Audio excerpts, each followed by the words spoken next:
No, it is not permissible to wire all 62 devices on a single addressable 2-wire loop without incorporating isolators.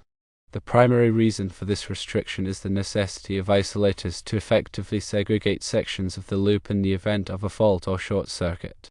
Without the inclusion of isolators, a fault occurring on any individual device has the potential to render the entire loop inoperative, leading to the failure of all connected devices.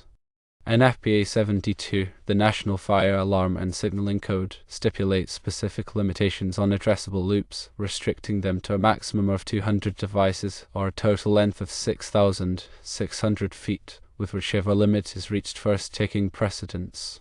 Considering the device count, which includes 50 heat detectors, 10 smoke detectors, a tamper switch, and a flow switch, the aggregate number of devices surpasses the maximum permitted threshold. To adhere to code requirements and ensure system integrity, it is recommended to adopt the following wiring strategies. Firstly, partition the devices into multiple smaller loops, with each loop equipped with its own dedicated isolator. Secondly, dedicate a separate addressable loop specifically for the shutdown circuits associated with the air handlers and ventilation fans. Thirdly, implement separate conduits for each loop to guarantee electrical isolation and mitigate the risk of interference between loops. An illustrative example of wiring configuration is as follows. Loop 1 could accommodate 30 heat detectors, 5 smoke detectors, the tamper switch, and the flow switch. Loop 2 could be designated for the remaining 20 heat detectors and 5 smoke detectors.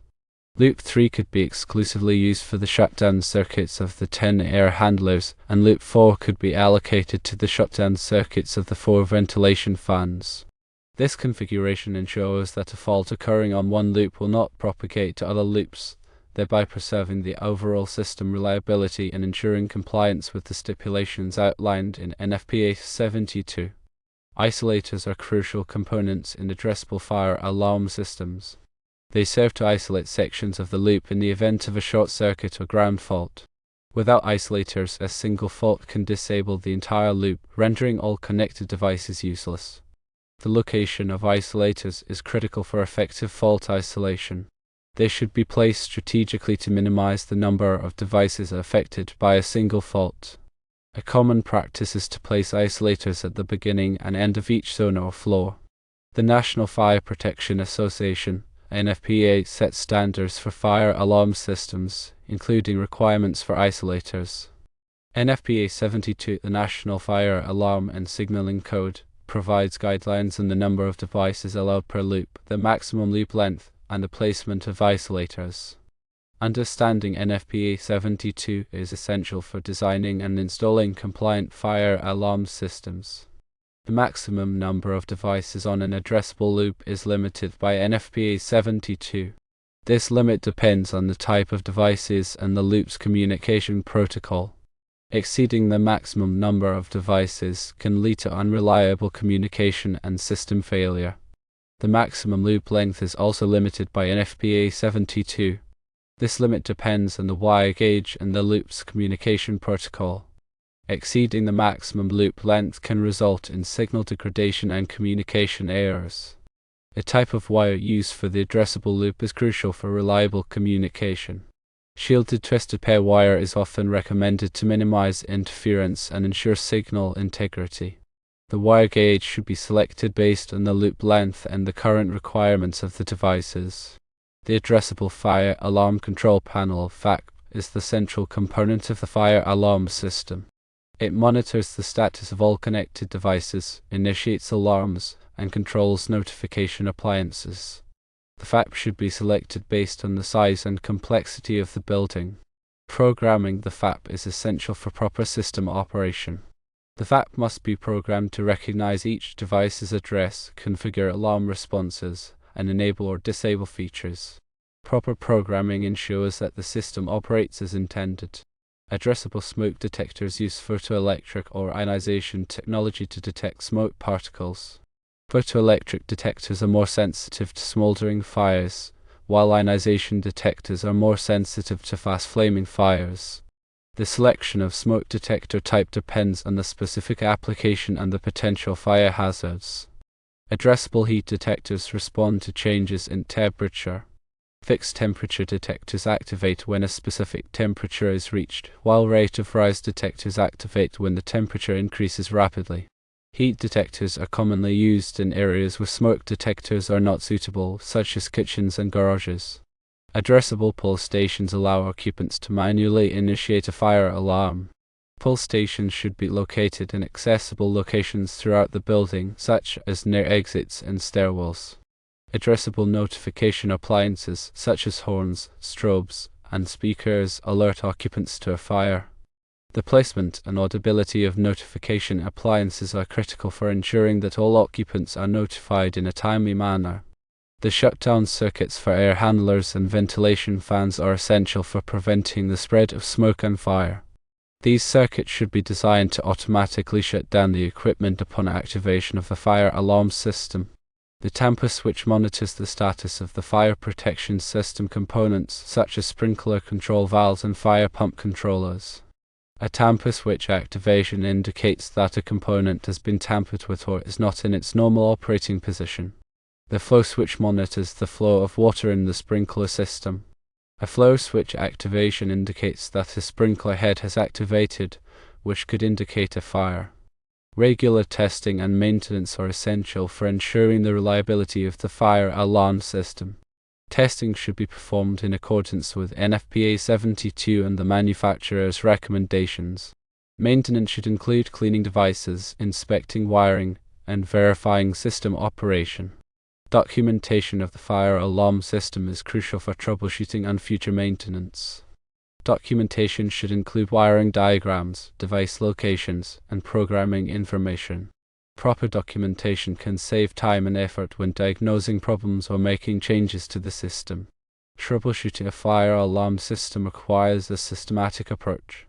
Start by identifying the problem, then isolate the cause, and finally implement a solution. Use a multimeter and other testing equipment to diagnose electrical problems. Understanding the different types of faults that can occur in a fire alarm system is essential for effective troubleshooting. Common faults include short circuits, ground faults, open circuits, and device failures. Use a fire alarm communicator to transmit alarm signals to a central monitoring station. The communicator should be tested regularly to ensure that it is functioning properly. Ensure that the fire alarm system is properly grounded to prevent electrical noise and interference. Grounding should be performed in accordance with the National Electrical Code, NEC. Use surge protection devices to protect the fire alarm system from voltage spikes caused by lightning or other electrical disturbances. Surge protection devices should be installed at the FACP and other critical locations. Use proper wiring techniques to ensure reliable connections. Terminations should be tight and secure, and wires should be properly supported. Avoid using wire nuts for fire alarm wiring, as they can loosen over time. Use terminal blocks or other approved connection methods. Label all wires and devices to facilitate troubleshooting and maintenance. Labels should be clear and easy to read. Use different colored wires to distinguish between different circuits. For example, use red wire for positive conductors and black wire for negative conductors. Use cable ties or other methods to bundle wires together and keep them organized. Avoid running fire alarm wires alongside power wires or other sources of electrical noise. Maintain a minimum separation of 6 inches. Use conduit or other protective measures to protect fire alarm wires from physical damage. Conduit should be properly supported and secured. Avoid using flexible conduit for long runs, as it can sag and become damaged. Use rigid conduit or EMT for long runs.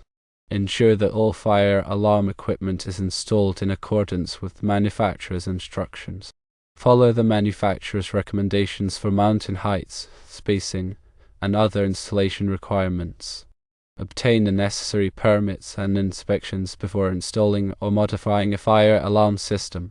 Contact the local fire marshal for information on permit requirements. Keep up to date with the latest codes and standards for fire alarm systems.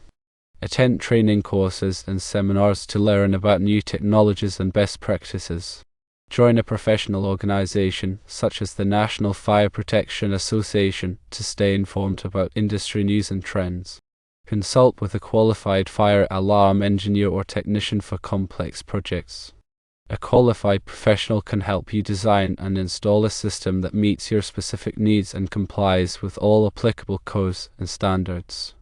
The information provided here is for general guidance only and should not be considered a substitute for professional advice. Always consult with a qualified fire alarm professional before making any decisions about your fire alarm system.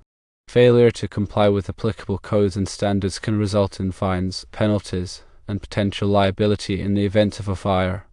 A well-designed, installed, and maintained fire alarm system is essential for protecting lives and property. Take the time to learn about fire alarm systems and ensure that your system is properly functioning. Furthermore, remember that fire alarm systems are life safety systems and should be treated with the utmost care and respect. Never tamper or disable a fire alarm system. If you have any concerns about your fire alarm system, contact a qualified professional immediately. The integrity of the fire alarm system is paramount for ensuring the safety of occupants and the protection of property. Isolators play a critical role in maintaining this integrity. By properly designing, installing, and maintaining the fire alarm system, you can help to ensure that it will function properly in the event of a fire.